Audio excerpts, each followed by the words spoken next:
Well, joining us is Alpesh.B.Patel, CEO at Prifinium Partners. Alpesh, thank you for joining us. Morning, Alpesh. Good morning. Nice to see you. Nice to see you. Thank you. So let's start with the Gulf news. Houthis saying they're ready for peace talks. How significant is this? Do you think that they're just buying a bit of breathing space, saying that they'll only talk if the airstrikes are halted? What do you make of it?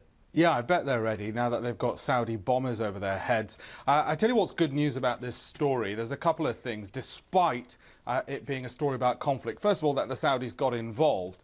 It's something which I've said before in this programme, that given that they're armed to the teeth by Western powers, the Saudis do need to be in charge of their region and cleaning up, particularly a country like Yemen, which is a base for Al-Qaeda, and we forget that they are a breeding ground for Al-Qaeda in Yemen. So that's one positive story. The other thing is that the Al-Houthis, who you mentioned, they're backed by the Iranians. Iranians, no friends of the West either. Of course, the rebels deny that they're backed by the Iranians. This is the accusation that's been levelled against them.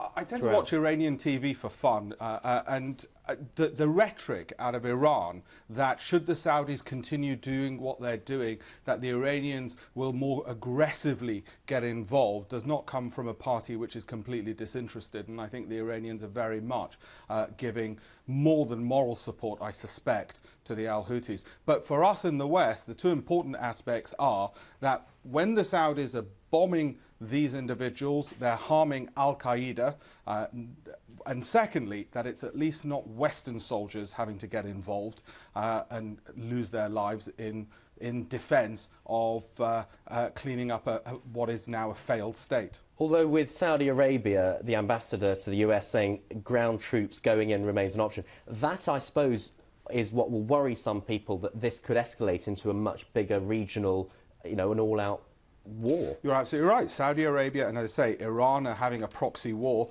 and this is not exactly the most stable of regions. Having said that, there are pockets of immense stability, such as Qatar in the region, and you wouldn't want it to spill over. I don't think ground troops will actually end up escalating a spillover. I think, if anything else, it will bring it to an end sooner rather than later.